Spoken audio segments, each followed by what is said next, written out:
আসসালামু আলাইকুম ওরহমতুল্লাহি ওবরাকাতুহু। চমৎকার একটি ভিডিও নিয়ে আসলাম। বন্ধুরা, আপনারা তো কোরআন তেলাওয়াত অনেক শুনছেন, কিন্তু কিছু কোরআন তেলাওয়াত অন্তরকে বিমোহিত করে, কিছু কোরআন তেলাওয়াত হৃদয়কে বিগলিত করে। যে কোরআন তেলাওয়াতগুলো শুনলে মনে হয় যেন জান্নাতি কোরআন তেলাওয়াত। এখন যেই কোরআন তেলাওয়াতটা আমরা শুনবো, ছোট্ট বালকের কোরআন তেলাওয়াত। হাদিসে আছে রাসূলুল্লাহ সাল্লাল্লাহু আলাইহি ওয়াসাল্লাম বলেছেন, মান ক্বরাআল কুরআন ফাস্তাযহারাহু ফাআহাল্লা হালালাহু ওয়া হাররামা হারামাহু আদখালাহুল্লাহুল জান্নাহ ওয়া শাফাআহু ফি 10 ক্বাদ ওয়াজাবাত লাহুন নার। কোন ব্যক্তি যদি কোরআন মুখস্থ করে, সে অনুযায়ী যদি আমল করে, তাহলে আল্লাহ তাআলা তাকে জান্নাত দিবেন এবং এমন 10 জন ব্যক্তিকে জান্নাতে নেওয়ার সুপারিশ সে পাবে যাদের জন্য জাহান্নাম ওয়াজিব হয়েছে।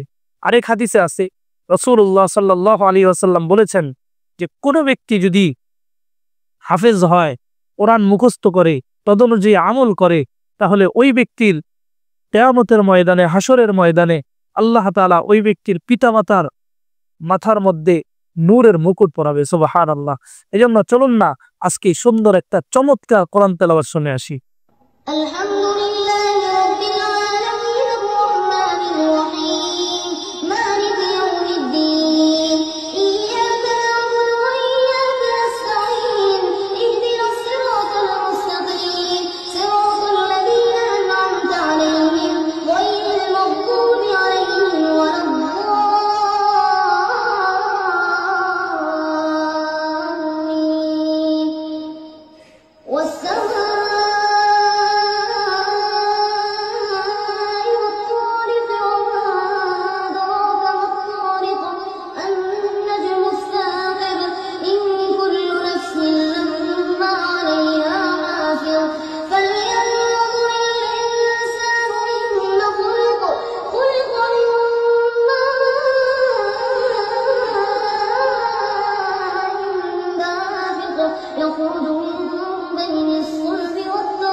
বন্ধুরা, যে কোরআন তেলাওয়াতটা আমরা শুনলাম, আমাদের অন্তর বিগলিত হয়ে গেছে।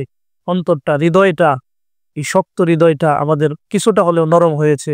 এজন্য যাদের ডিপ্রেশনে ভুগতেছেন বা অন্তরের মধ্যে ব্যথা আছে, আপনারা কোরআন তেলাওয়াতটা শুনতে পারেন। আশা করি কোরআন তেলাওয়াত শুনলে আপনাদের অন্তরটা তৃপ্তিতে ভরে যাবে, হৃদয়টা প্রশান্তিতে ভরে যাবে, আর আল্লাহর কথা স্মরণ হবে। আর বিশ্বনবী যার উপরে কোরআন নাজিল হয়েছে, আর আশেক আমরা হয়ে যেতে পারবো। আল্লাহ তৌফিক দান করেন। আজকের ভিডিও এখানেই শেষ করছি। দেখা হবে পরবর্তী কোনো ভিডিওতে। আসসালামু আলাইকুম ওয়া রাহমাতুল্লাহি ওয়া বারাকাতুহু।